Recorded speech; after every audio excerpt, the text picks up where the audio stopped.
Hi, my fellow nature lovers. This is Aubrey from the Campbell County Environmental Education Center, and I want to go over with you some of the animals you can find around here in the area. The first one I want to show you is this river otter. His nails are a little sharp, about cut me. This guy you can find in the rivers like the Licking, the Ohio River, sometimes in ponds also, as they find their way through the different tributaries around here. We've seen them out here at AJ Jolly before. They're very thin and fast. They have this big long tail to help them steer, almost like a rudder on a boat. They'll zoom through the water to catch fish. They have padded feet, similar to the back feet of a beaver, to help them swim, like flippers. They got little claws here up front to help them eat. Whiskers. Let's see these whiskers. Whiskers to help them feel. If you ever look in the Ohio or Licking River, the water's not normally clear. It's always moving, so there's always sediment, and they need to be able to feel for their food. So like I said, they hunt fish, but they also love freshwater mussels. These kind of look like clams or oysters. You can find them around here. What these are, if you were to open these up, which would be very hard if it was alive, you'll see like almost looks like a little ball of meat on the inside, and that is a living organism. They sit on the bottom of the rivers and the ponds, and they stick their little bodies out like this almost, and they scooch across the floor, cleaning up the water. They are great filters for our water systems, and these guys love to eat them. And you'll see piles of these, and you'll know you have a river otter nearby because these guys store them all in one spot, just like we have our dinner table in our kitchen. They have a dinner rock out there on the river. So that's our river otter.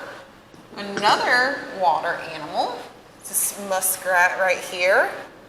It gets its name because it's musky smelling, and it kind of looks like a rat with this tail.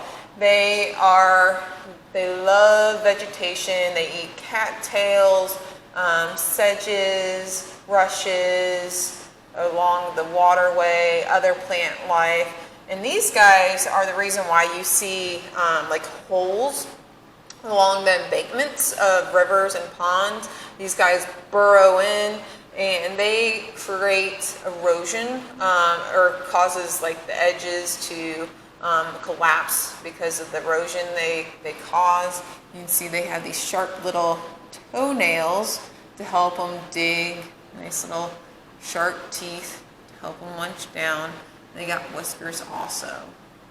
That's our muskrat. Another one. This is our red-eared slider. Gets its name. You see the red behind its eye, kind of looks like a red ear. And they slide off a rock into the water to escape predators. If you look, the back is nice and dark.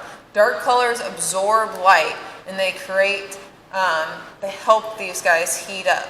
And from the bottom, they're kind of white or pale. That almost looks like maybe the clouds or the sky if you're like a predator, like a bigger turtle, or even this guy coming to get them.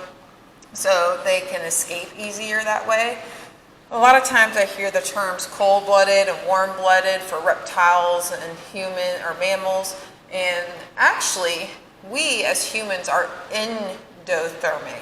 We produce our body heat from within our own bodies. These guys are ectothermic. They need source of heat from the outside in order to heat their bodies. So that's why you see them basking in the sun a lot on logs or rocks or out in the water. We have multiple different turtle species around here. This is just one of them. Here we got, this is a mallard duck. This is a male. See, they got webbed feet to help them swim. So I know this is a male by how brightly colored he is. Males are more brightly colored in the nature world because of what they eat. If they have a better food source, they're more brightly colored, and that helps them get a date. The female will know this guy has a good home, plenty of food, and is going to be able to provide me and our babies with good food. So you can see the iridescence when I move him, maybe, how bright this duck is. And also, the females need to kind of be more dull in color to sit and be camouflaged on their nest to protect the eggs. And if we look, let's see if I can flip this around here. You guys, it's hard to see, but he has little like grooves inside the beak. It's kind of like a strainer. Have you ever made mac and cheese at home? You strain the water out, keep the noodles in the strainer. That's kind of how his bill works. He scoops up a big thing of water, does this with his beak, all the water falls out, and he keeps all the good stuff he wants to eat that way. Move on to a bigger bird. I know, this thing is huge. Look at him. I'm not that tall. I'm only 5'4", and he's about half the height of me. So this is a great blue heron. These guys you see in the water areas as well. They have big, long legs, long toes. This, if you're wondering, is just so when he's in our display case, has something to sit in the foam there. Great camouflage. These guys love to hunt for frogs and fish and turtles. Look at this guy. They use their big long legs to take big long steps, and they do real slowly if you ever watch these guys. And then they use their long neck and beak, and they strike real quick, and they grab the fish or the frog whole, and they swallow it whole. They don't chew, they don't have teeth, just one big beak, and that is how they get their food. Sometimes these guys can get overzealous and you see them spit their food back out, and normally it's because they caught something too big for themselves and they can't swallow it. This guy is missing a toe over here. You see that? We think maybe, in theory, our best theory is maybe a snapping turtle got him, something like that, which is possible. Or who knows, he could have been in some sort of accident and lost his toe that way. So that's our great blue heron. Let's see the chipmunk. We all love chipmunk. So this guy, you'll see them all season long. Maybe you've seen it in a movie or even in real life. They like to stuff their cheeks full of food, whatever they can find, and then they go underground. They have little holes in the ground, and believe it or not, chipmunks are kind of like us in the sense they have separate rooms for living. They have a room where they sleep, a room where they eat, and a room where they go to the bathroom. Because come wintertime, these guys are so tiny, if they were to leave their den in the winter, they might not survive very long. They'll get very cold very fast, and it's not safe for them. Because if there's snow on the ground, they're not really camouflaged to be in the snow. But just a normal ground landscape, they are. With the separate rooms, I think of it like this. Would you want to eat where you go to the bathroom? No. Would you want to go to the bathroom where you sleep? Probably not.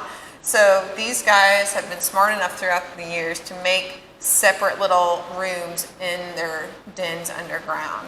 They have great camouflage. That protects them from birds of prey like hawks that will come down and want to try to get them as a dinner or snack, something like that. And they're super fast. So that is our eastern chipmunk. Cute little things. And they are noisy. another one we have. This is our gray squirrel. This guy is a mammal. It's the mammal of Kentucky, or has been. I actually did not look that up before this video, so I don't think it's changed in many years, but I could be wrong, but I'm pretty sure the gray squirrel is Kentucky's state mammal. This guy has claws. Let's see. Claws to help him get up trees. You'll see them climb up and down super fast. They have this long tail they use for balance. They can wrap it around their bodies for warmth, put it over their bodies to act like an umbrella, and to protect themselves from rain. So it has multiple purposes. Sometimes you guys might see a squirrel with just like a half, like all its tail is missing, but a little stub.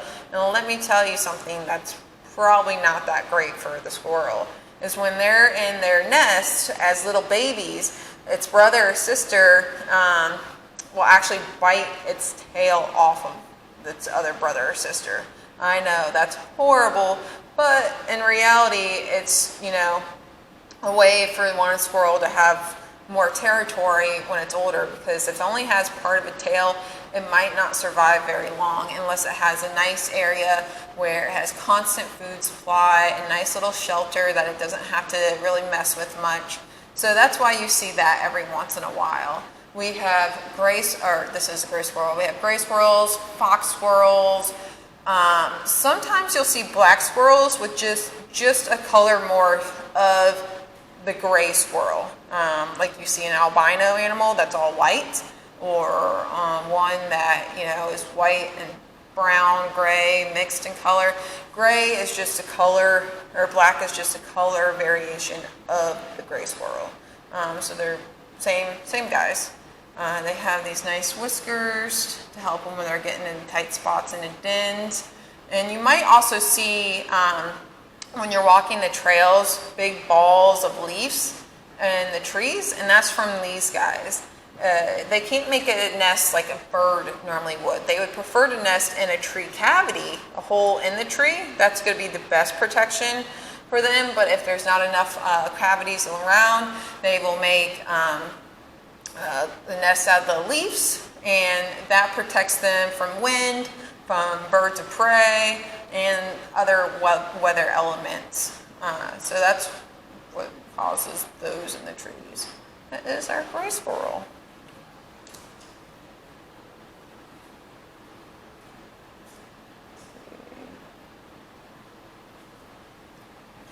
Here is a Cooper's hawk.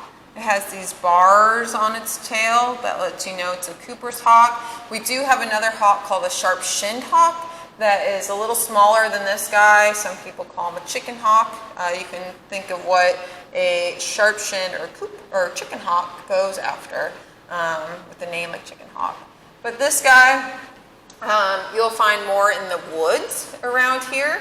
They are small and fast. They can maneuver through woods.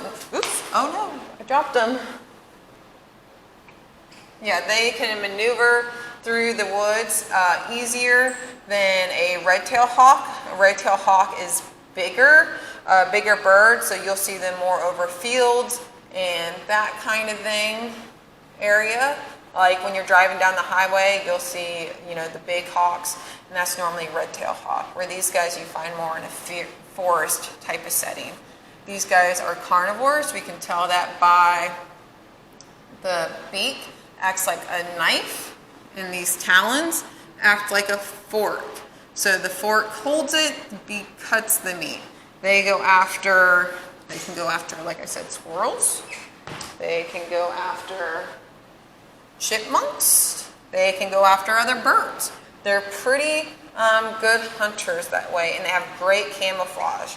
If you were a small rodent looking up, this would just look like tree limbs in the sky with the clouds. So that's what that is. It's a Cooper's hawk.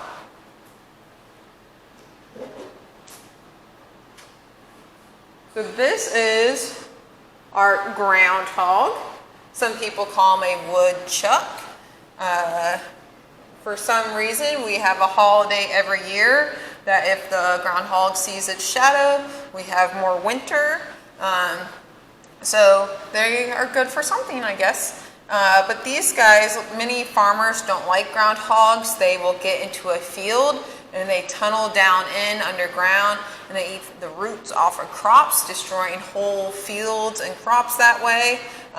If you get too many of them in a field with too many tunnels, it can cause the ground to collapse. This is just probably an average size one, but you can see them a lot bigger than this. I've seen them in the city living under people's porches that have endless food, a safe place to stay, that are nice big round groundhogs. They do have a tail. It's kind of short, but it's there. They have claws for digging in the dirt, similar to these guys tunnel, a muskrat tunnels, and they both have claws for digging. They have rough fur. If you were to feel this in person, they're going to be rough, and that's to keep the dirt off of their bodies.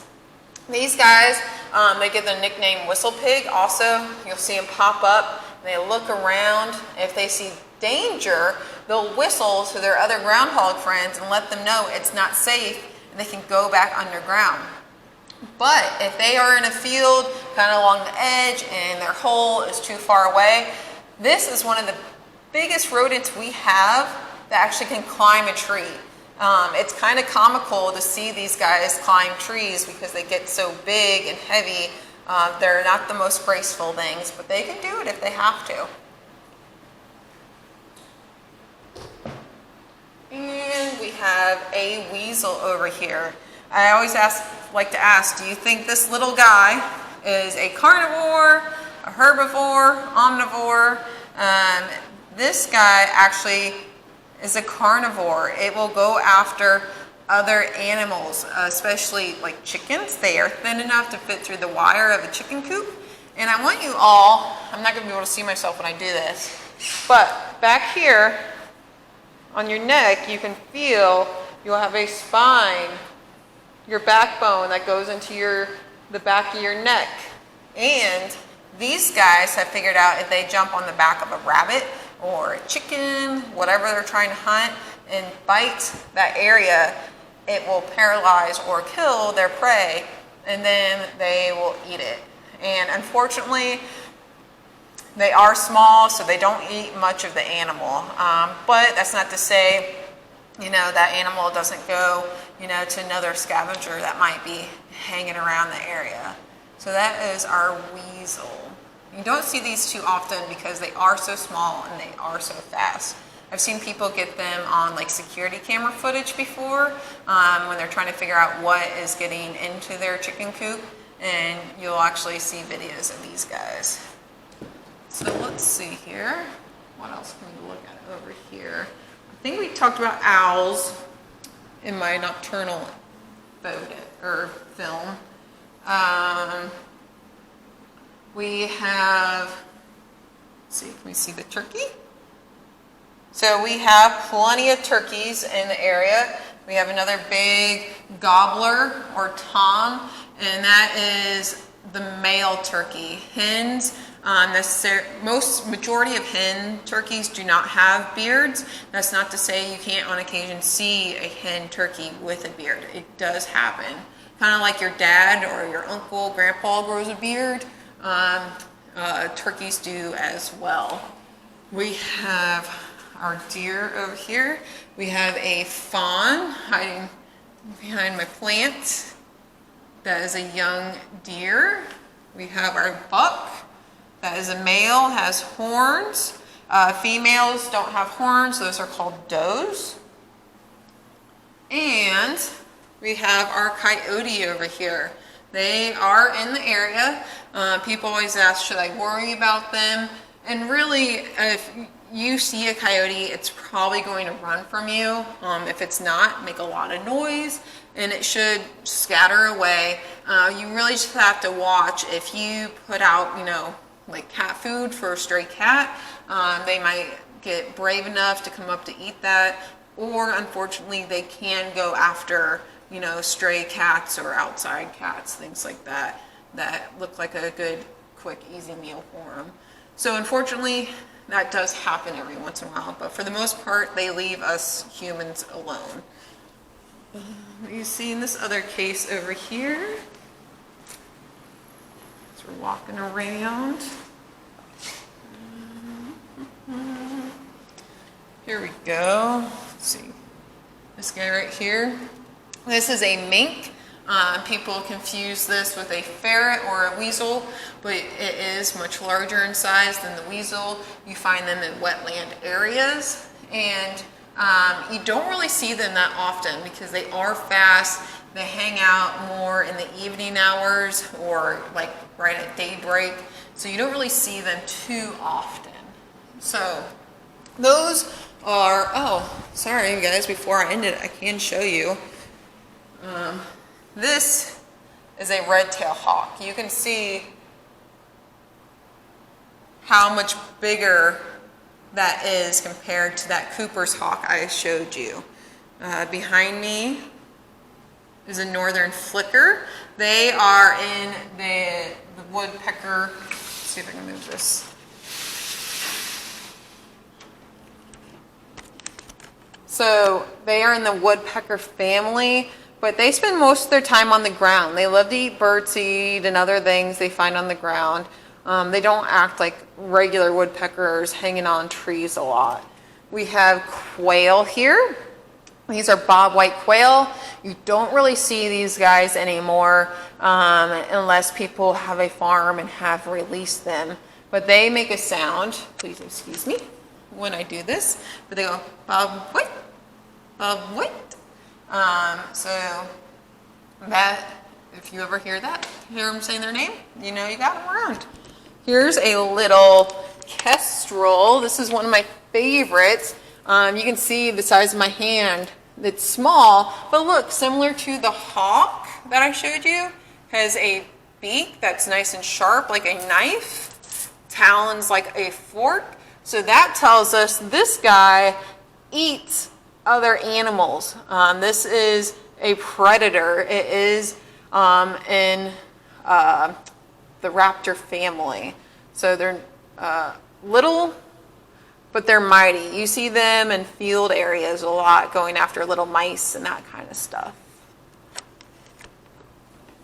So I thank you all for watching this video, and I hope you can come out. I'm here Wednesday through Sunday. Come out to the center, explore the inside, see all these animals in person, walk our trails, or if you see animals at your home or wherever you are and you're unsure of what you saw, you can always contact me with a description, or if you have a photo, send it to me. But when I say photo, if you're out in the wild and come across an animal, a wild animal, use precaution. You know, an animal, you're in its home. So don't bother it, leave it alone. If you come across an injured or sick animal, best thing to do is call, you know, the proper people, like animal control or somebody like a rehabber that can manage the situation correctly. If you don't ever want to handle a wounded or hurt animal because they're scared and hurting and they want to protect themselves. So keep that in mind if you're ever out exploring in the woods or trails. You respect the wildlife will respect you. So like I said, please come out and visit me, and I hope you guys have a great year. I'll talk to you all later.